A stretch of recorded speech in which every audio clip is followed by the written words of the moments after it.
capítulo 1.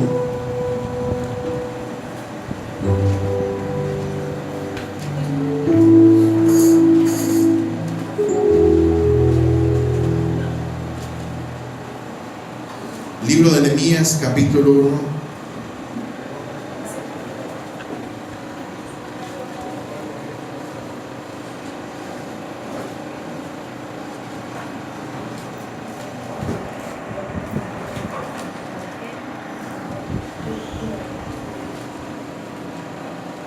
Cuando usted lo tenga, pues me da la señal de pie y colóquese de pie y vamos a leer todos.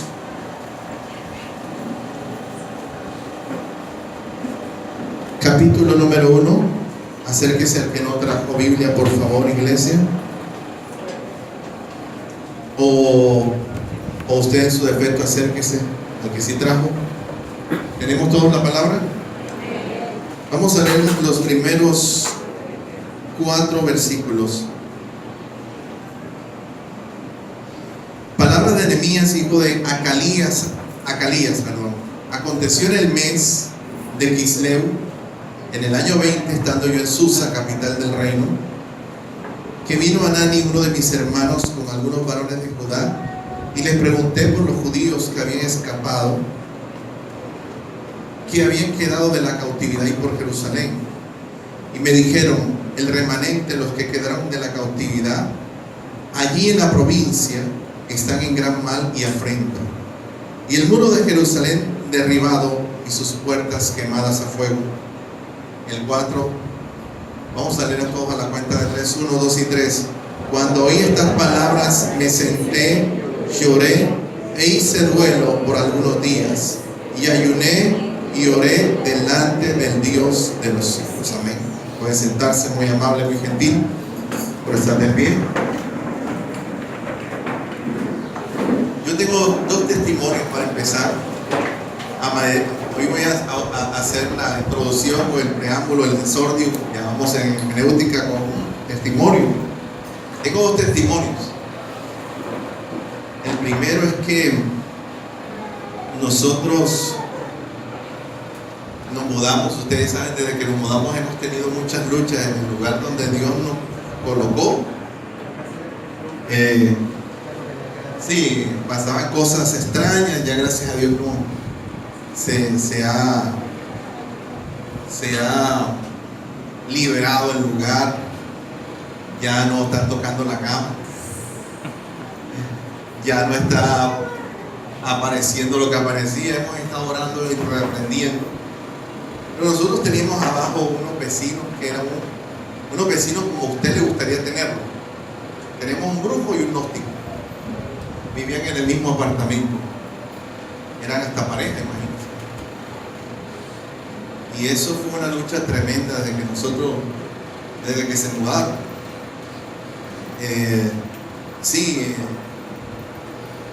Mi esposa soñaba con el gnóstico.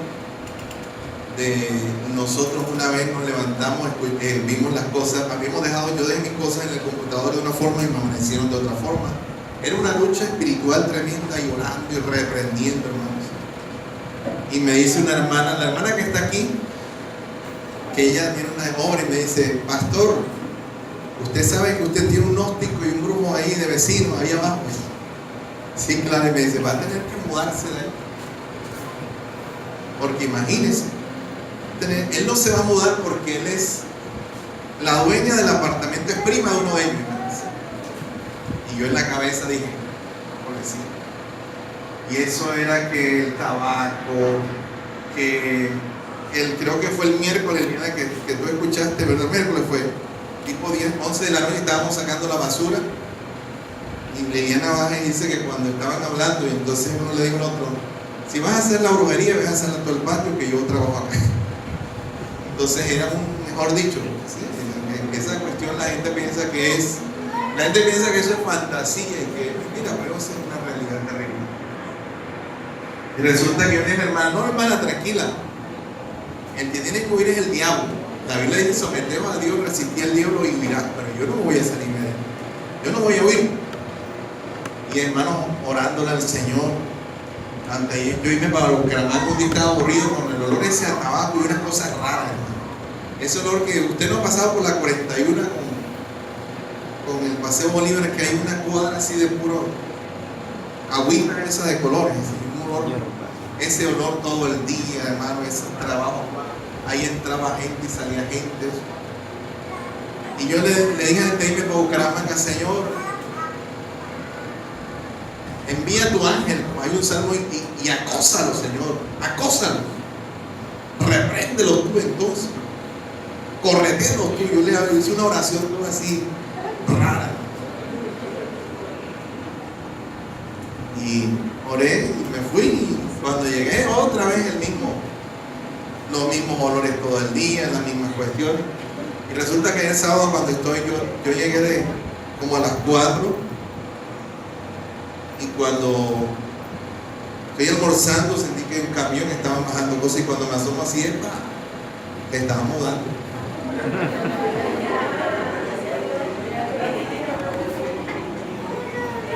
Y lo más bueno es que el brujo se dio de cara conmigo, porque el brujo era el más viejo y el más joven era el novio.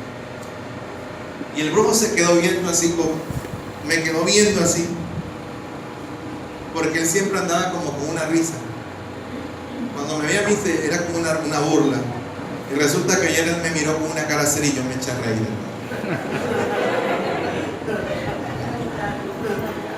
Dios pelea por nosotros. Amén, iglesia. Nosotros tenemos que orar, hermanos. Ore y resista. La Biblia dice que orar y resistir. Y el segundo testimonio tiene que ver con la parte económica. Usted sabe lo que trabajamos independientes, sabemos que el mes de enero es un mes difícil, los que tenemos nuestro propio negocio, porque la gente de diciembre queda sin plata, porque la gente está pensando en enero, la gente está comprando útiles escolares, pagando matrículas, todas esas cosas. Es decir, que la gente está invirtiendo en otras cosas, y hay algunos que están pensando en el carnaval. O sea, es complicado el mes de enero, un mes para uno estar preparado, ahorrar y todo eso. Y teníamos el mes de nosotros, de la familia, muy difícil. Entró ese mes, pero terrible, tan terrible que yo tuve que pagar la matrícula en una parte, no pude pagarla, por primera vez no la pude pagar toda, sino una sola parte, y resulta que estando en esos días difíciles, apretados, me llamaron a las 7 de la mañana, 7 menos cuarto. Yo acababa de llevar, creo que a agencia Camila a coger el bus, y me llama una señora que hacía como 5 años, 6 años yo no la había visto. Se llama Blanca Girando, ella es paisa. Y me llama: señor Alberto, necesito que venga, necesito reunirme con usted, hablar con usted urgente. Le digo: claro que sí. Como no, imagínese. Y llegué a reunirme con ella. Ella trabajaba con una empresa de agua acá, que era del Vive Valderrama. Esa empresa la cerraron. Ella era la administradora. Y resulta que ella este año decidió abrir una inmobiliaria, una finca raíz. Decidió independizarse y poner su propio negocio. Recibió una herencia, un dinero, y me llamó para que le hiciera todo, desde el logotipo hasta los avisos esos que dice se vende, se arrienda, tarjetas, folletos, página web, todo, hermano, todo. Una bendición, ¿verdad? El testimonio no está ahí. El testimonio está que cuando ya yo me despido, que ya hacemos el negocio, la cotización, ella me da el anticipo, y entonces le digo yo a ella: ¿cómo me encontraste después de 6 años, creo? ¿Cómo me encontraste? Y me dice: señor Alberto, la verdad es que me pasó algo extraño. Yo mandé a hacer los diseños, la imagen corporativa, con un publicista amigo de mi hijo, pero a mí no me gustó, y a mis hijos también tampoco les gustó, pero ya le habíamos dado una plata. Y yo estaba preocupada por eso, porque los diseños que me estaban haciendo no me gustaban. No me gustaba el estilo, los colores, nada. Y una noche yo me acuesto a dormir y salgo soñando con usted.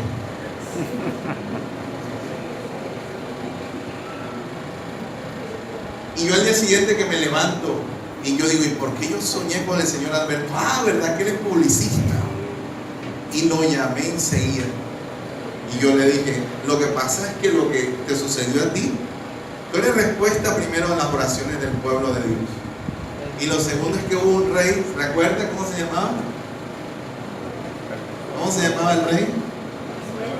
Asuero, que una noche no podía dormir y dijo, tráigame los libros. Yo le conté la historia, me senté con ella y le conté la historia en la Biblia. Y la Biblia dice que había un hombre llamado Mardoqueo que había salvado al rey de una conspiración de 2 eunucos. ¿Se acuerdan? Pero esa noche no pudo dormir y cuando le trajeron el libro se dio cuenta que Mardoqueo había salvado su vida y no lo había honrado. Dios le quitó el sueño para bendecir a Mardoqueo.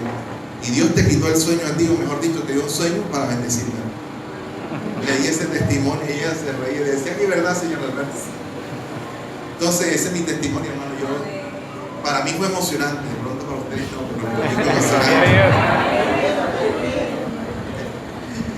porque de verdad Dios actuó de forma misteriosa. Amén. Es más, ese día después que hablamos del Señor, yo le dije, ¿me permite orar por ti? Quiero orar por ti, por tu negocio. Y cuando hicimos la oración, uno me dice, ya tengo como unos 12, 15 inmuebles. Ya he conseguido 12 para ella administrarlos. Eso fue hace 15 días.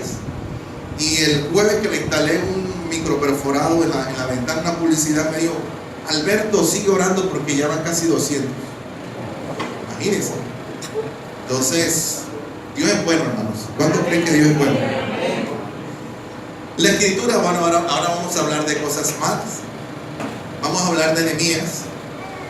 Y como estamos en el mes de la devoción, no sé si de pronto no lo he podido socializar, pero yo creo que ustedes se han dado cuenta que el mensaje y la predicación de este mes de febrero tiene que ver con la oración y con el ayuno, porque estamos hablando de la devoción.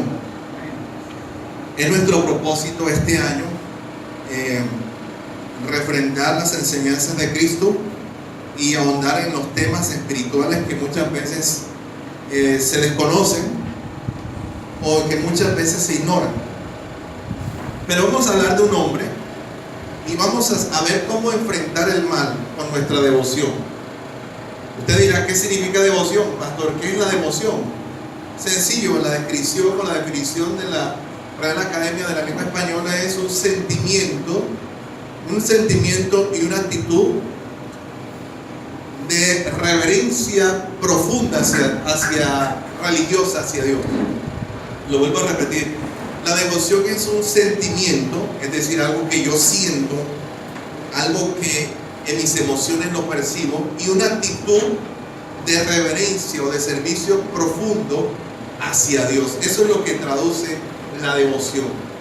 De ahí una persona devota es una persona que es muy dada o muy inclinada o muy dedicada a las cosas de Dios. Es una persona devota. Amén. Amén, hermanos. Es un devoto. Es una persona totalmente entregada a las cosas espirituales. Eso es lo que traduce la definición del concepto de devoto o de devoción en su defecto. Esta historia empieza con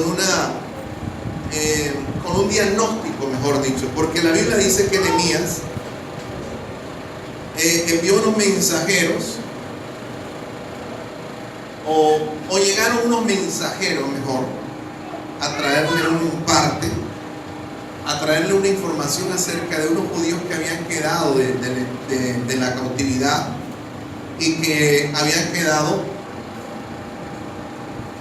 en Jerusalén. Usted sabe que el reino del norte y el reino del sur, que Israel se dividió el pueblo de Dios en dos reinos. Entonces, en el reino del norte, Israel, capital Samaria; el reino del sur, Judá, capital Jerusalén. Estamos hablando del sur, lógicamente. Jerusalén, capital Judá. La escritura dice, Judá, capital Jerusalén. La escritura dice que ese reino fue llevado en cautividad recuerda, el rey Nabucodonosor.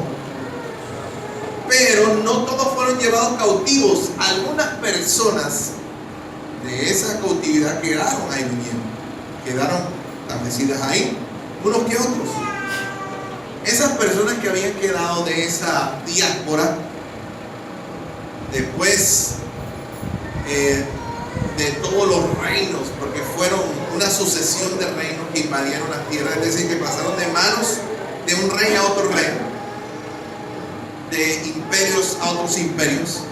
La escritura dice que hay una preocupación, recuerda, de Nehemías por esas personas que habían quedado allá. Y Nehemías, dice la escritura, que indaga acerca de la condición de aquellas personas que habían quedado de la cautividad, es decir, las personas que habían quedado los cuantos. Vamos a poner un ejemplo para contextualizar. Usted sabe lo que está pasando a nuestros hermanos de Venezuela. El caso de Venezuela es un desplazamiento forzoso, se puede decir, ¿verdad? Por cuestiones sociales, económicas. Pero allá quedó un remanente. Allá hay un grupo de personas que no ha salido. Algo similar sucedió, pasó. Pero aquellos fueron llevados a la fuerza a otro país, a otra nación, y quedaron, se puede decir que un grupo pequeño, un remanente, allá en Jerusalén, viviendo con pueblos subyugados por pueblos, como esclavos, como personas venidas en poco, como digamos desplazados. Y la escritura dice que hubo un diagnóstico acerca de la condición de estas personas, cómo estaban viviendo los que habían quedado de la cautividad, los supervivientes, los sobrevivientes del exilio. Y el versículo 3 dice que, miren, Nehemías utiliza esta expresión, el remanente, porque el remanente es un grupo pequeño, dice, los que quedaron de la cautividad, es decir, los que no fueron llevados cautivos, los que quedaron aquí, los pocos, allí en la provincia, dice, están en gran mal, afrenta, y el muro de Jerusalén derribado y sus puertas quemadas afuera. Ese era el diagnóstico, nada alentador, nada optimista, pero era la triste realidad de los que habían quedado de la cautividad, aquellas personas que sobrevivieron a la invasión de Nabucodonosor y de el rey Ciro, recuerdan de Darío, todos esos reyes que invadieron Jerusalén. Y dice, los que quedaron tienen un problema, están en gran mal, y además de estar en gran mal, también están pasando por una afrenta. El muro de Jerusalén está derribado, las puertas quemadas a fuego, es decir, que hay una tragedia total. La expresión acá para mal hebrea es ra, que traduce algo malo, trágico, pero está asociada más que todo a mal de maldad respecto, es decir, que la expresión está en gran mal se refería a la condición espiritual que existía en ese momento en medio de los que habían quedado cautivos, es decir, que mucha maldad, un estado espiritual lamentable. Pero después habla de afrenta, y la expresión afrenta se refiere, están humillados, pasando necesidades, menospreciados por los demás, son objeto de burla. Es más, una de las versiones de la Biblia habla de que andaban para afrenta, cambia la expresión por una expresión que equivale a estar viviendo como pordioseros, mal cambiados, harapientos, pasando necesidades, pasando hambre, es decir, en una condición lamentable. Amén. Usted ha visto, ayer yo vi una escena que me partió el alma a mí, unos muchachos, cuando me venía de Bucaramanga, yo me bajaba del bus y pasaban unos venezolanos con un niño y llevaban un colchón debajo del brazo. Es decir, que yo me imagino que ellos duermen donde los cogen la noche. No tienen donde dormir, pero se vienen huyendo de su país. Están en una situación lamentable. Así estaban los judíos que habían sobrevivido a la cautividad de Jerusalén. Estaban pasando trabajo, estaban mal económicamente, nadie les daba empleo, no tenían viña, no tenían tierra, no tenían nada. Vivían de la caridad de los demás. Es decir, que estaban totalmente en la ruina. Había una situación social, espiritual, política y económica lamentable del remanente que había quedado allá en Jerusalén. Mala, absolutamente mala. Y el versículo 4, que es el versículo que nos vamos a concentrar, es precisamente la reacción que tuvo Nehemías frente a ese diagnóstico, frente a esa, se puede decir, a esa carta, a esa condición. ¿Cómo reaccionamos nosotros frente al mal? Es la pregunta. La primera indagación que nosotros podemos hacer: ¿cómo reacciona frente al mal? Aquí hay dos tipos de mal, como le dije: el mal ra, que es el que dice están en gran mal, refiriéndose a una condición espiritual de maldad que rige el mundo. ¿Qué hace usted cuando se presenta frente a usted el mal? ¿Qué hace usted cuando usted se ve afectado por la maldad? ¿Cómo reacciona? Y la segunda, la expresión afrenta, que se refiere a una condición más que todo física. ¿Qué le sucede a usted cuando le está yendo mal? ¿Cómo reacciona? ¿Cuál es nuestra respuesta al desafío, al reto de enfrentar el mal? Amén, iglesia. Es lo primero.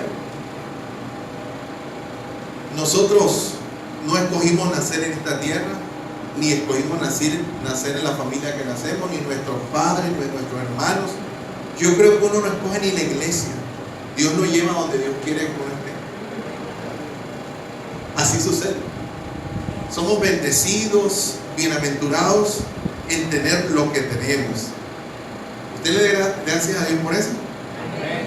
Sí, porque estamos en un tiempo donde muchas veces la juventud o los jóvenes o las personas se avergüenzan muchas veces de sus raíces, se avergüenzan de su origen, de la familia, se avergüenzan, a veces no ponen que nació en tierra perdida, o chibolo, si ponen nació en Bogotá, distrito capital. Sí, a veces nos avergonzamos de nuestros orígenes, de nuestra condición. Y es la situación de este mundo que es muy material. Yo les decía a ustedes que nosotros estamos en un mundo tan permeado por el mal que las personas prácticamente, muchas depende, o su vida o su diario vivir gira alrededor de lo que encuentran en las redes sociales. Las personas imitan lo que ven en las redes sociales. La escritura dice acá que Nehemías tuvo una reacción, y vamos a analizar la reacción de Nehemías frente a esa situación. ¿Cómo reaccionamos frente al mal? Es la pregunta. ¿Cómo reaccionamos frente al mal? ¿Qué hace usted cuando se encuentra frente a una propuesta indecente? ¿Qué hace usted cuando se encuentra frente a una invitación a pecar? Una invitación a hacer algo malo. ¿Cómo reacciona usted? El mal se puede presentar en cualquier tipo de forma. Amén, iglesia. El mal no es solamente matar. El mal no es solamente robar. El mal también es decir una mentira. ¿Verdad? También el mal también es ofender. El mal también es ser orgulloso. El mal también es ser grosero. O sea, el mal está representado en muchas situaciones. Y lo que nosotros hemos identificado es que Nehemías habían dos vertientes o dos ejes para trabajar. El primero era Ra, que es el mal, es decir, la condición espiritual de ellos era mala, funesta. No había templo, no había sacerdote, no había culto, no había nada, hermano. Usted se imagina que un día digan, no va a haber más culto, no se puede adorar más a Dios, no pueden haber más iglesias cristianas. Llegará el momento en que eso suceda. Pero usted se imagina que nosotros nos quiten nuestro lugar donde venimos a adorar a Dios. Usted se imagina tener que desprenderse uno de algo que le gusta tanto como es venir a la casa de Dios. Yo me imagino que a usted le gusta venir a la casa de Dios, ¿verdad? Pero ellos estaban mal. No había nada que los pudiera redireccionar hacia el terreno espiritual del bien. Pero tras de que todo eso, andaban, como decimos aquí en Barranquilla, en la costa, con una mano delante y una mano detrás, arruinados. ¿Cómo reaccionamos nosotros frente a esas dos situaciones? Hay dos tipos de reacciones, pero vamos a estudiar la de Nehemías. Porque la Escritura dice en el versículo 4, escuche esto: cuando oí estas palabras, me senté, lloré, ayuné y oré. Hizo 5 cosas. Escúcheme: oí, me senté, lloré, ayuné y oré. Amén. Oí. Sí, aquí dice que hizo duelo, pero hacer duelo hace parte de llorar. Oí, me senté, lloré, ayuné y oré. Esas 5 cosas sucedieron en un solo versículo, pero hablan de devoción. Y es donde quiero que ahondemos hoy. ¿Qué hacemos nosotros frente a una situación crítica, a un conflicto, a un problema, a una decisión, a algo que nos roba y nos quita la paz? ¿Cómo reaccionamos? Lo primero que dice la Biblia es que Nehemías oyó. Y usted me dirá: pero oír no es nada. Oír, eso lo hace cualquiera, ¿verdad que sí? Pero como usted sabe, y nosotros bien sabemos, la Biblia se escribió no en nuestro idioma. De hecho, la traducción de la Biblia nuestra viene del latín. Y usted sabe que el latín fue la lengua original de la iglesia tradicional. Es decir, que hubo cambios y adaptaciones que le quitaron el sentido original de la palabra. O sea, la riqueza de la lengua hebrea se perdió en las traducciones. Por eso, cuando usted escucha esas dos vocales, oí, usted a lo mejor puede decir: eso no significa nada. Pero usted y yo sabemos que significa mucho, ¿verdad? ¿Sí sabe qué significa? Le voy a decir la palabra que nos da vuelta y nos debe dar vuelta toda la vida. ¿Cuál es la palabra? Oye, Israel, Jehová tu Dios, Jehová uno es, y amarás al Señor tu Dios. El mismo verbo. Yo les dije a ustedes que hay 8 verbos, 8 palabras, 8 verbos oír en hebreo, y todos tienen un significado diferente. Pero que cuando nosotros vemos, ¿cómo es la palabra hebrea? Shema.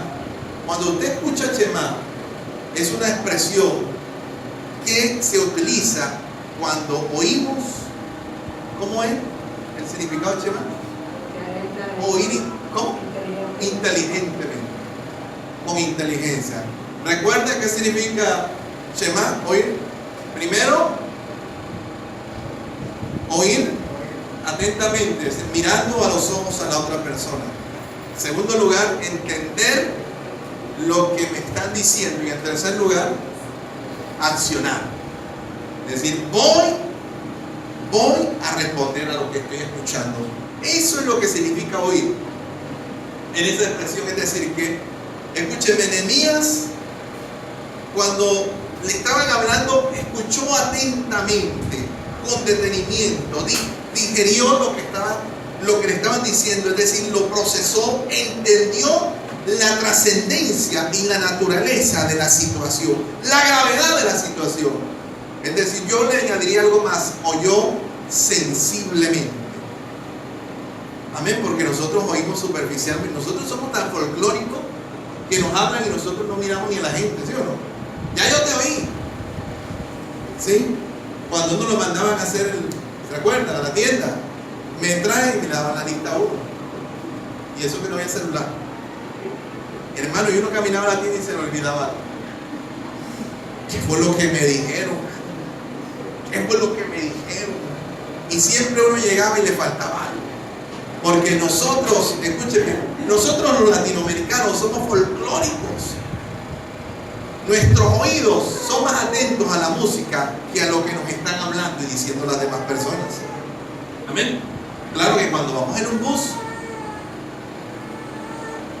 o cuando oímos por ahí vamos las alarmas, o cuando oímos por ahí unos tiros, ahí sí nos asomamos enseguida.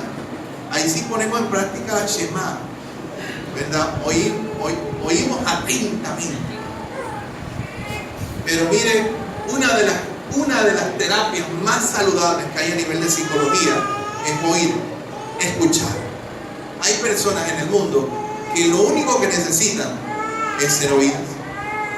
Nadie las escucha, nadie las atiende, nadie les presta atención. Hay muchas personas que se sanan, se lo digo, que se sanan, que tienen algún problema, un trastorno mental, y son sanadas solamente con la terapia de la audición, es decir, que alguien nos escuche, que alguien nos escuche. Entonces, lo primero que dice la Escritura, que tiene que ver con la devoción, Nehemías lo primero que hizo fue escuchar con inteligencia. Yo creo que, hermano, nosotros duramos toda la vida, duramos un año para aprender a hablar, y duramos toda la vida para callarnos. Pero yo creo que después de hablar tanto de nuestra boca, también hace falta aprender a escuchar también. Aprender a oír. Amén. Aprender a oír.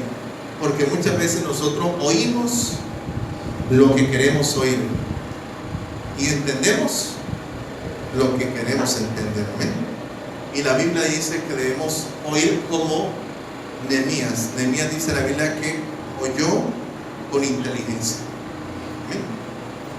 Pero yo le quiero añadir algo más. Oyó con sensibilidad. Amén. Ahora dice la Escritura, la segunda situación dice que él oyó, pero dice la palabra que se sentó. Es decir, que él estaba de pie. ¿Cómo es que decimos nosotros? Casi me voy de espalda, ¿verdad? Digamos que es un símbolo de la sorpresa, es un símbolo de la reacción muchas veces del cuerpo, de nuestras emociones ante una noticia grave. Hay gente que cuando le dan una mala noticia se desmaya. Hay gente que cuando le dan una mala noticia se priva, pierden el conocimiento, vomitan. Yo recuerdo que una vez que hubo un problema en la casa, un problema delicado, yo ese día me fui en vómito, me fui al baño y vomité de la impresión, porque nosotros reaccionamos somáticamente frente a las impresiones. Y la Biblia dice que cuando Nehemías le dijeron estas noticias, él se sentó. Él se sentó. Pero ¿qué traduce o qué podemos nosotros interpretar con sentarnos? Muy bien, esperar. Pacientemente, dijo el salmista. ¿Me recuerda el Salmo? ¿Salmo qué? 40. Pacientemente esperé a Jehová. Salmo 40. Salmo 40, Emily. Pacientemente esperé a Jehová y se inclinó a mí y oyó mi clamor y me hizo sacar del pozo de la desesperación y del lodo cenagoso. Puso sus pies sobre peña y enderezó mis pasos. Puso luego en mi boca cántico nuevo, alabanza a nuestro Dios. Verán muchos y temerán y confiarán en Jehová. Bienaventurado el hombre que puso en Jehová su confianza y no mira a los soberbios ni a los que se desvían tras la mentira. Es decir, que cuando tenemos un problema tenemos dos posibilidades: correr, ¿verdad? Correr.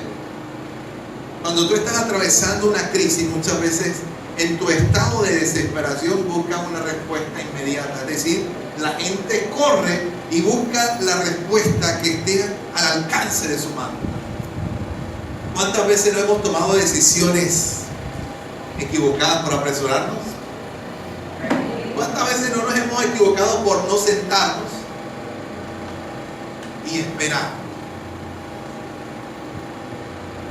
¿Cuántas veces no nos hemos adelantado a los acontecimientos?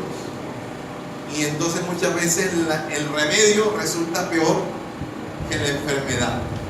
Pero la escritura dice que Nehemías se sentó, es decir, tuvo una actitud de esperar, de paciencia, de no desesperarse.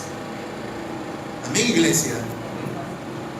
Filipenses 4 dice: por nada estéis afanosos, sino sean conocidas todas nuestras peticiones delante de Dios con toda oración y súplica en el Espíritu. Y dice: y la paz de Dios, que sobrepasa todo entendimiento, guardará vuestros corazones y vuestros pensamientos en Cristo Jesús, Señor nuestro. Amén. Sentarse es sinónimo de descansar en Dios. Sí, recuerda la canción que nosotros cantamos aquí mucho, porque nosotros oramos a Dios y muchas veces no vemos la respuesta, y muchas veces pensamos que Dios no nos ha escuchado o que Dios no está actuando o trabajando. Pero recuerda la canción que cantamos aquí que dice: cuando Él queda en silencio es porque está trabajando. Pero nosotros nos desesperamos porque somos seres inmediatos. Queremos que todo se resuelva inmediatamente. ¿Por qué cree que la gente empieza a hacer dieta y se desanima? ¿Cuántos aquí han empezado cursos de inglés?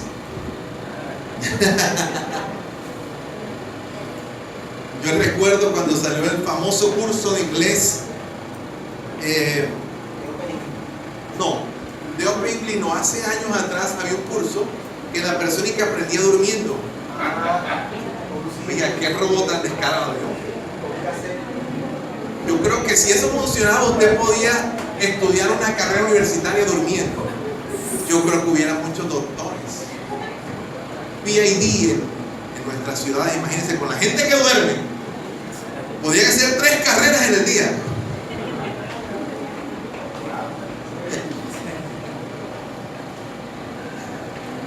Pero hay que descansar. Dile al que está a tu lado: descansa en el Señor, espera en Dios.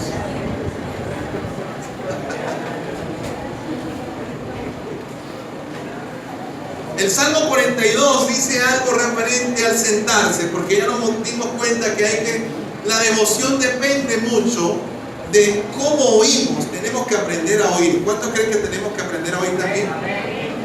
¿Sí? Mire, el judío sabe oír. El judío, Dios le enseñó a oír correctamente. Pero nosotros no hemos aprendido a oír. Usted no ha visto un salón de clase, los que son docentes. Hay como 2 o 3 pendientes, los demás están molestando, están por ahí echando cuentos. En el mismo templo, muchas veces. La gente es mala para oír con inteligencia. La gente se distrae rápido, ¿sí o no? Se distrae rápido. Ahora, en segundo lugar, mire cómo dice el Salmo 42. Como el ciervo brama por las corrientes de las aguas, así clama por ti, oh Dios, el alma mía. Mi alma tiene sed del Dios vivo. ¿Cuándo vendré y me presentaré delante de Dios? Fueron mis lágrimas mi pan de día y de noche, mientras me dicen todos los días: ¿dónde está tu Dios? Me acuerdo de estas cosas y derramo mi alma dentro de mí, de cómo yo fui con la multitud y la conduje hasta la casa de Dios entre voces de alegría, de alabanza del pueblo en fiesta. ¿Por qué te abates, oh alma mía? Aquí es donde quería llegar. Y te turbas dentro de mí. ¿Qué dice? Espera en Dios, porque aún he de alabarle, salvación mía y Dios mío. Dios mío, mi alma está batida en mí. Me acordaré por tanto de ti desde la tierra del Jordán y de los hermonitas desde el monte de Mishá. Hasta ahí me quedo, porque el salmista dice: ¿por qué te abates, oh alma mía? ¿Y por qué te turbas dentro de mí? Espera en Dios, porque aún he de alabarle. ¿Cuántos saben esperar en Dios? Muy sincero, hay que ser sincero, no sabemos esperar en Dios, ¿sí o no? Nos desesperamos. Queremos ayudar a Dios, queremos hacer cosas, ponerle muletas a Dios, sillas de ruedas, y hacer cosas para acelerar la bendición de Dios. Pero hay que aprender a esperar en el Señor. Amén. Amén, hermanos. A veces no nos salió un trabajo y decimos, si yo hubiera hecho esto, hubiera hecho aquello, hubiera colocado aquella referencia. No. Busca el trabajo, mete la hoja de vida, pero espera que Dios te dé lo que tú necesitas. Aprende a esperar en Dios. ¿No te has casado? ¿No tienes novia? ¿No tienes novio? Espera en Dios, porque aún he de lavarte. Ahora estuve allá en Bucaramanga, allá se mudó una hermana nuestra, hermana de cuna, de que yo en la iglesia la conozco. Se casó a los 45 años. Allá está en Bucaramanga, Milena.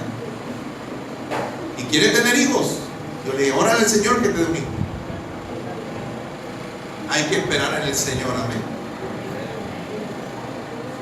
Siéntate, espera en Dios, pero tampoco te relajes tanto. Amén. Tampoco te duermas en la silla. Ahora, ¿qué más dice la Biblia? En Nehemías 1:4, no solamente él oyó, se sentó, sino que también dice la Biblia que lloró.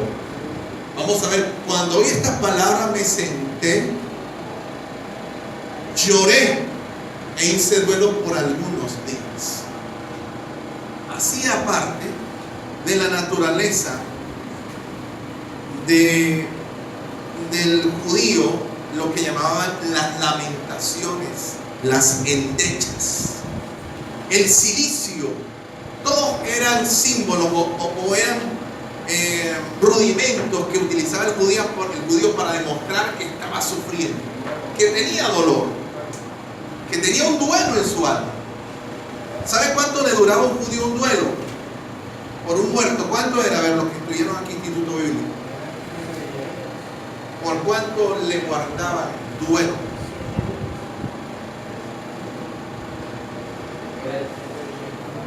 ¿Cómo? Aquí dice un mes. ¿Estás de acuerdo con un mes? Hay que hacer Instituto Bíblico. Miren, la Biblia dice que Nehemías lloró. Muy pocas personas en la Biblia, muy pocas personas aparecen llorando en la Biblia. Pero la Biblia dice que Nehemías lloró, es decir, que Nehemías afligió su alma, le dolió en el corazón.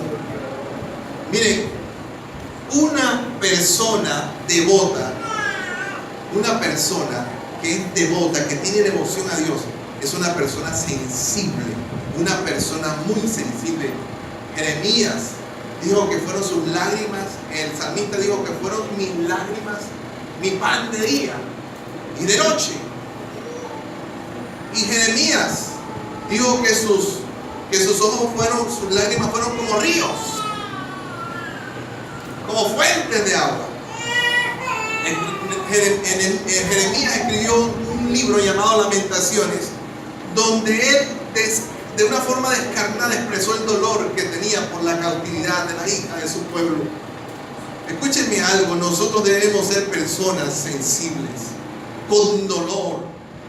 A Dios no le gusta la gente indolente, a Dios no le gusta la gente dura, a Dios no le gusta la gente indiferente, las personas que les va y les viene, las personas que les da lo mismo. No, a Dios le gusta la gente que siente dolor, la gente que se preocupa por los demás, la gente que está pensando no solamente en su bien, sino en el del otro, la persona que se preocupa por el colectivo, por el conjunto.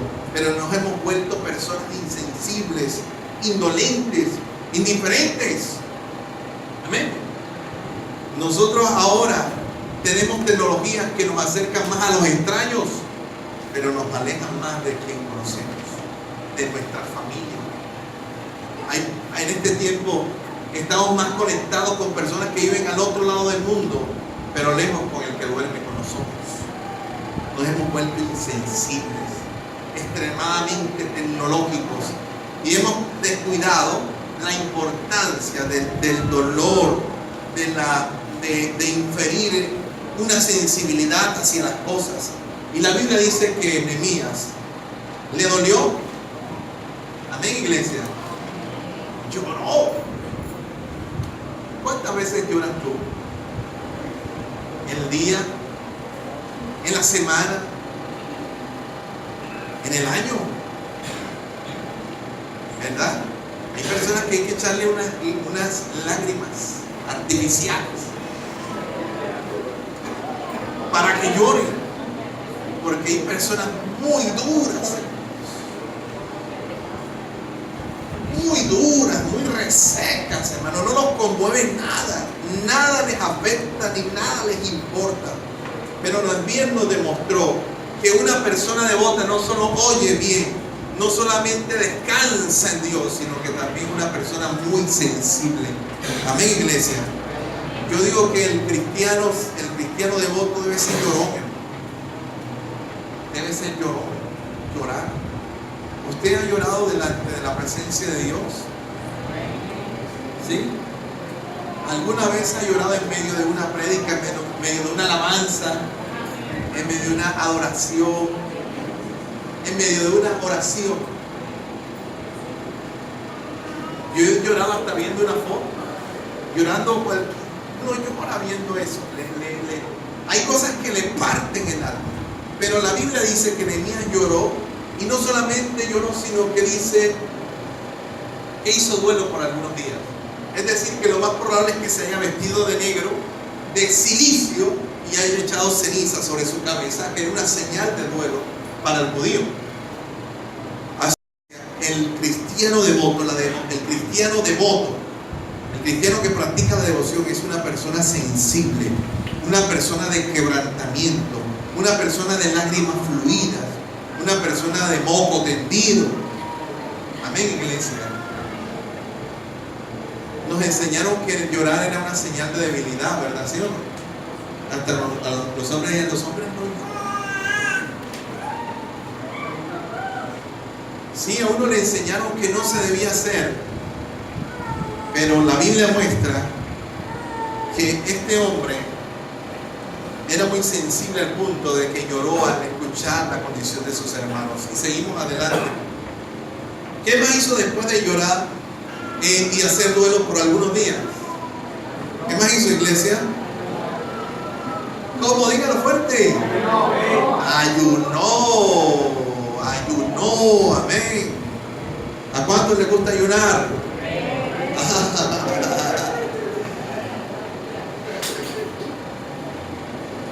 Bueno, el ayuno no tiene que gustarnos. El ayuno no necesariamente tiene que gustarnos, pero debemos practicarlo. Amén, iglesia. El ayuno es una de las tantas disciplinas de abstinencia que aparecen en la Biblia. Mire, los sistemas, la política, el liberalismo que hay en este tiempo, el posmodernismo que hay, nos está enseñando de que podemos hacer lo que nosotros querramos. La terrible ideología de género dice que tú puedes ser una mosca, puedes ser un hombre, puedes ser una mujer, puedes ser un caballo, lo que tú quieras ser. Que el hombre nos están implementando la legalización de la droga para que el hombre pueda fumar y consumir todo lo que el hombre quiera. Ya están diciendo que ahora en carnavales van a permitir que la gente se emborrache hasta las 5 de la mañana, imagínense. Hasta las 5 de la mañana van a estar abiertas las discotecas y los bailes populares para que la gente no se quede por la mitad. ¿Cómo es que dice? No se quede chapé, sino que se emborrache totalmente hasta que no pueda más. La liberalidad, la Biblia llama el libertinaje de la raza humana. Amén. Dice que no hay que prohibir nada. Es más, dicen que es malo prohibir. Es malo decirle. A veces habemos padres, he escuchado padres hablando, padres diciendo que ellos no le prohíben nada a los hijos porque ellos quieren que sus hijos se desarrollen normalmente y que ellos tomen sus propias decisiones. Así dicen los padres hoy en día. Pero cuando Dios creó al hombre, ¿sabe qué fue lo primero que hizo? Enseñarle lo que era la abstinencia.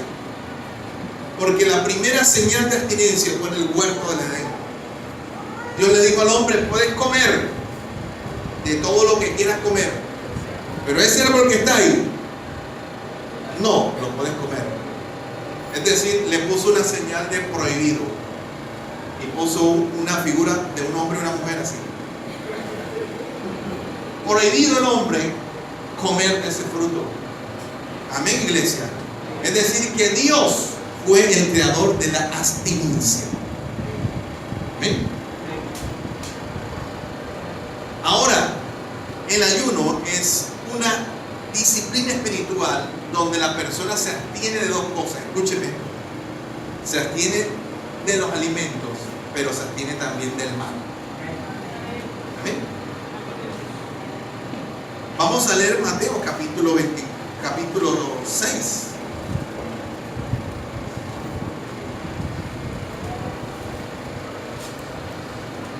Versículo 16. Dice la Biblia: cuando ayunéis, no seáis austeros como los hipócritas, porque ellos demudan su rostro para mostrar a los hombres que ayunan. De cierto os digo que ya tienen su recompensa. Pero tú, cuando ayunes, unge tu cabeza y lava tu rostro, para no mostrar a los hombres que ayunan, sino a tu Padre que está en lo secreto. Y tu Padre que ve en lo secreto te recompensará en público. Miren, las personas en este tiempo hacen dieta, dejan de comer, pero no han aprendido a ayunar. Y son dos cosas muy diferentes. Hacer dieta, ayunar, son dos cosas muy diferentes, porque la dieta es un ejercicio corporal, pero el ayuno es un ejercicio espiritual. ¿Ven, iglesia?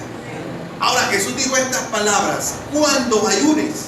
¿Y saben por qué les dijo ellos cuando ayunes? Porque ellos no sabían ayunar. Ese es el problema. ¿Usted sabe cómo se debe ayunar? Pues el Señor aquí nos dio una idea de cómo ayunar. Lo primero que dijo el Señor para hablar del ayuno fue que no debemos hacerlo de una forma austera. ¿Qué es austera? ¿O qué es austeridad para usted? Cuando yo le digo que hay que practicar la austeridad, ¿qué significa? Cuando yo le digo que hay que practicar la austeridad, es que usted tiene que ir a comprar a Ara, a la megatienda, y a comprar en, ¿qué será? En la Magola. Eso es austeridad, es decir, comprar económicamente, no despilfarrar.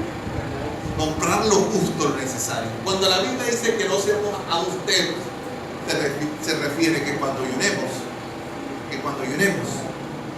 no volvamos el ayuno una tragedia. ¿Me está escuchando, iglesia? No pongas cara de tragedia. No te vistas de silicio. No digas: ay, hermano, es que estoy ayunando, tengo 3 horas ayunando, me siento tan mal. Ya sé lo que padeció Cristo en la cruz del Calvario. Es decir, que no lo hagas, dice la Escritura. Cuando tú ayunes, dice que no seamos exhibicionistas, que lo demostremos a los demás. Dice la Biblia, como los hipócritas. Así dice la Biblia: no ayunes hipócritamente, dice, porque ellos lo hacen para mostrar a los hombres que ayunan. Dice, cuando tú ayunes, ¿qué dice la Biblia que hay que hacer? ¿Qué dice ahí? Unge tu cabeza, lava tu rostro, para mostrar no mostrar a los hombres que ayunan, sino a tu Padre que está en los secretos. Es la primera indicación. Mire, si los judíos no sabían ayunar, ¿cuánto más nosotros? Yo una vez me encontré con una persona y le dije: listo, hermano, viniste para el ayuno. Estábamos haciendo un ayuno de 3 días. Claro, mi hermano, estoy listo para el ayuno. Ajá, listo. Yo esta mañana que venía para el ayuno, nada más me tomé una galleta de soda con un vaso de leche.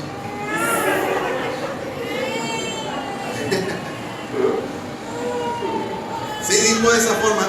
Y hay otro que me dijo: pastor, vamos a hacer 3 días de ayuno. Voy a hacer los 3 días de ayuno, pero el ayuno de Daniel. voy a comer solamente manzana y pera. Y el último día, que era eso fue sábado, domingo y lunes, el festivo, voy a comer fresas. El ayuno de Daniel. Escúchenme, la abstinencia hace parte del ayuno. No es solamente espiritual, sino también un ayuno físico. Hay que abstenerse de alimentos. Ahora, Jesús dijo que el ayuno no debe ser una forma para nosotros mostrarlo a las demás personas, sino a Dios, a nuestro Padre que ve en los secretos. Estamos aquí, hermanos de iglesia. Ahora vamos a leer Isaías. Usted lo conoce ya, Isaías 58. Porque nuestro propósito es que le estamos enseñando el discipulado del ayuno. Porque queremos que la gente vuelva a ayunar. Los ayunos, se lo digo francamente, son un lado flaco nuestro. La gente no le gusta ayunar. Como iglesia tenemos que volvernos al Señor en ayuno y oración. Dice la Biblia, clama voz, en el versículo 3, ¿por qué dice? Ayunamos y no hiciste caso. Humillamos nuestras almas y no te diste por entendido. He aquí que el día de vuestro ayuno buscáis, ¿qué dice? Vuestro propio gusto y oprimís a vuestros trabajadores. Usted me está preguntando, ¿qué es el ayuno? Es un ejercicio espiritual, una disciplina espiritual del alma que consiste en abstenerse del mal, pero también abstenerse de alimentos. Ya vimos que el ayuno no debe ser austero, es decir, que no tengamos que poner cara de tragedia, ni de dolor, ni de sufrimiento, sino que nos tenemos que ungir el rostro, lavar la cabeza, lavar el rostro y alegrarnos. Amén, iglesia. Cuando tú ayunes tienes que estar alegre y contento. Poner una cara como si te hubieras comido una bandeja paisa. Alegre, sonreír porque estoy ayunando. La Biblia dice eso, que no seamos austeros, perdón. Ahora, también dice la Escritura aquí claramente, ¿cómo se debe ayunar? ¿Cómo se debe ayunar, iglesia? Acá dice en el versículo número 3, he aquí que en el día de vuestro ayuno buscáis vuestro propio ¿qué? Gusto. Es decir, que el ayuno no puede hacerse con propósitos egoístas. Amén. Para nuestro gusto y nuestra conveniencia. Amén, iglesia. Yo no puedo ayunar para que Dios me regale un carro. Amén. Yo no puedo ayunar ¿para qué será? Por la muchacha que no me para bolas, porque me presta atención. Yo no puedo ayunar por propósitos egoístas, por propósitos muy triviales. La Biblia dice que no tenemos porque no sabemos pedir. Y el Señor nos dice aquí que no debemos ayunar para nuestro propio gusto o conveniencia. Amén, iglesia. ¿Estamos aquí? Ahora dice, sigue hablando y dice,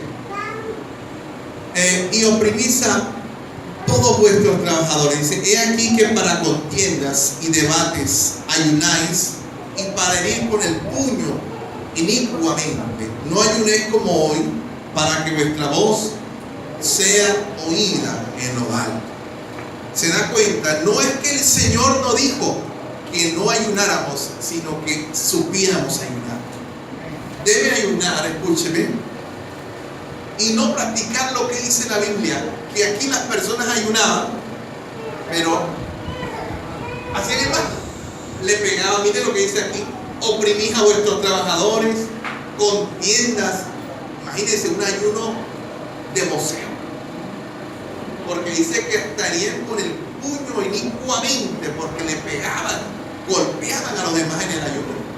Imagínense. Dice, no ayunéis como hoy para que vuestra voz sea oída en lo alto.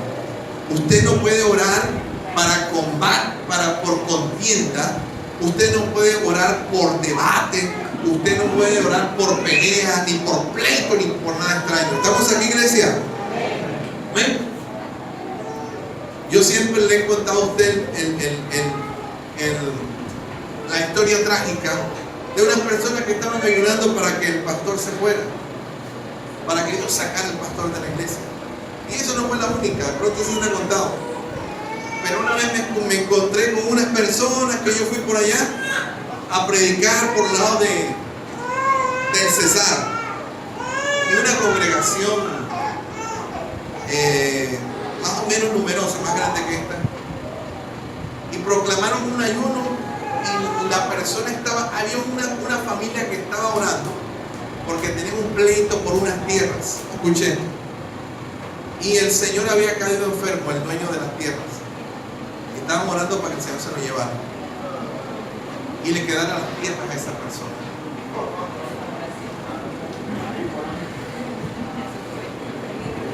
Ustedes se ríen, pero eso existe. Existe.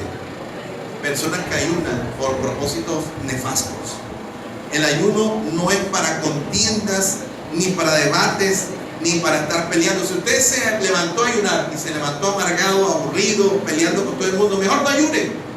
Porque la Biblia dice que cuando usted ayuna tiene que estar alegre, contento, perfumado, el rostro lavado, el blower, todo lo que quiera hacerse, pero ayune con alegría, no sea austero. Amén. Ahora dice el versículo número 5: he aquí, es tal el ayuno que yo escogí, que de día el hombre aflija su alma, que incline su cabeza como junco y haga cama de ceniza. Llamaréis esto ayuno y día agradable a Jehová. ¿Cómo se ayuna? Sigamos leyendo. ¿No es más bien el ayuno que yo escogí desatar las ligaduras de impiedad? Escúcheme, soltar las cargas de opresión, dejar ir libres a los quebrantados y que rompáis todo yugo. Es decir, que el ayuno tiene un carácter, una implicación de liberación. Amén. Mire cómo dice: que desaten las ligaduras de impiedad. ¿Sabe qué es una ligadura de impiedad, iglesia? ¿Qué sabe que es una ligadura de impiedad? ¿Usted sabe qué es una ligadura de impiedad? Cuando tenemos un mal hábito. El día que usted, hermanos, escucha, el día que usted esté diciendo muchas mentiras, voy a hablar en primera persona, el día que estemos diciendo muchas mentiras, tenemos que ayunar para desatar ligaduras de impiedad. ¿Amén? El día que estemos cogiendo mucha rabia y peleando, tenemos que ayunar porque tenemos una ligadura de impiedad. El día que estemos mirando a la mujer que no es nuestra esposa, mucho a la mujer del prójimo, o la mujer también mirando al hombre del prójimo, hay que ayunar porque tenemos una ligadura de impiedad. El día que estemos teniendo problemas con nuestras deudas, que estemos quedando mal, que estemos haciendo trampas, tenemos que ayunar porque hay que romper esa ligadura de impiedad, dice la Escritura. Desatar ligaduras de impiedad. Pero también dice soltar las cargas de opresión. Amén. ¿Sabe qué es una opresión? Se ayuna para ser libres de la impiedad y del pecado, para pedirle a Dios que nos haga libres. ¿Y qué es opresión? ¿Qué es una opresión? ¿Cómo dice? Opresión. Sí, algo que me está compungiendo, que me está presionando. Cuando uno tiene una tristeza muy profunda. ¿Recuerda la muchacha que se suicidó hace unos días en Ibagué? Estaba pasando por un estado depresivo, tenía una presión muy fuerte por sus deudas. ¿Alguna vez usted se ha sentido oprimido por algo o por alguien que lo tiene al borde de un ataque de nervios, que siente que eso lo está robando la paz? ¿Alguna vez le ha pasado? La Biblia dice que cuando te sientas oprimido, te sientas muy presionado, muy chocado, muy cargado, tenemos que ayunar. Muy bien. Ya estamos dándonos cuenta por qué se ayuna. Porque nosotros creemos que nada más se ayuna para echar fuera demonios. Pero acá no dice nada de demonios, ¿sí? El ayuno primeramente no es para el diablo, es para ti y para mí. Amén, iglesia. Yo recuerdo una vez que estábamos allá en las nieves y trajeron a un muchacho endemoniado, pero de lo más bravo que he visto yo. Lo traían uno por un brazo, por el otro, 4 así, ¿verdad? Lo traían así, como una sábana abierta, así de piernas y brazos. Estaba endemoniado. Y estábamos en un culto. Y un hermano se levantó y dijo: hermano, ese muchacho está muy endemoniado, llévenselo y lo traen el sábado que hay ayuno. Y yo, no se puede echar fuera demonios sin ayunar. ¿Se da cuenta muchas veces lo que produce el no leer la Biblia? ¿Se acuerda cuando los discípulos no pudieron echar fuera un demonio? ¿Qué dijo el Señor Jesús? Por vuestra incredulidad. El Señor dijo: vengan, échenlo para acá, tráigamelo acá. El Señor dijo: vamos a meternos en 3 días de ayuno, porque los demonios salen por la palabra de Dios. Si el demonio sale por su ayuno, entonces el nombre de Jesús no vale nada, sino su ayuno. Es en el nombre de Jesús que digo: echará fuera demonios. Ahora dice la Escritura: las cargas de opresión, dejar ir libres a los quebrantados. ¿Y qué dice la Biblia? Que rompáis todo, ¿qué? Todo yugo. Termino con esto porque el tema del ayuno no es un tema simple, ni tan sencillo, ni tan corto. Para usted, ¿qué representa un yugo? Ya nosotros lo explicamos, ¿verdad? Aquí. ¿Qué es un yugo?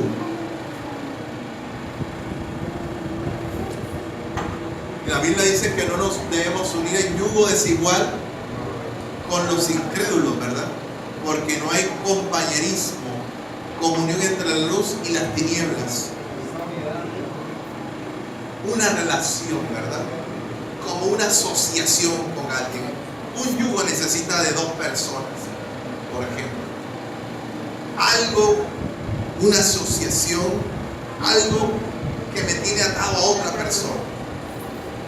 Es decir, que la Escritura recomienda que para romper yugos, malas asociaciones, le voy a poner de esta forma, voy a ser un poco descarnado, pero si terminó con el novio y no lo puede olvidar, y cada vez que oye una canción se pone a llorar y anda triste, está a ayunar, porque la Biblia dice que el ayuno rompe todo yugo. Amén. Si le es difícil olvidar una relación, si le es difícil olvidar a una persona con la que no se llevó bien, no pudo ponerse de acuerdo, hay que ayunar. Hermanos, cuando yo me convertí, yo vine, usted sabe, con el paquete incluido, vine con novia y no era cristiana. Y a mí me tocó orar y ayunar y Dios me hizo libre. Amén. Dios me hizo libre porque no podía, yo mismo no podía renunciar a esa relación. Quería mucho a esa muchacha, pero Dios me hizo libre, rompió todo yugo. Amén, iglesia. Yo quiero hoy dejarles en que tú vamos a estar de pie. No hemos terminado el tema del ayuno porque es el tema de todo el mes. Vamos a hablar del ayuno, de la oración. Yo les pido a los hermanos que van a predicar los miércoles que nos metamos a orar y ayunar para que Dios nos dé esa palabra fresca para tocar estos temas que son importantes. Miércoles y domingo vamos a hablar de la devoción, de la oración, del ayuno, de la vigilia, de lo que dijimos del lloro, de todo el ejercicio espiritual del creyente. Amén. Tenemos que orar y ayunar. Es nuestro deber como hijos de Dios. Amén. Vamos a darle gracias al Señor en esta mañana.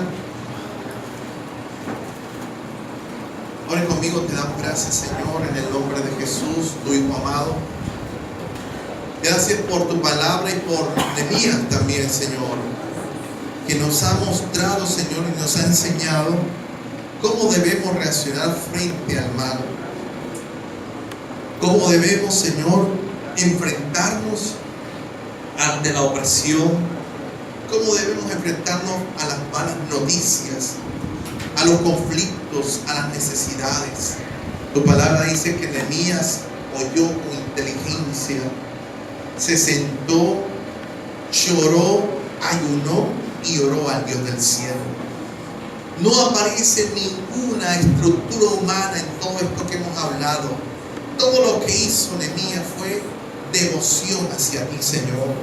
Nehemías entendió que la respuesta, Nehemías entendió que la salida a ese problema social, político, económico, espiritual, era el Dios del cielo.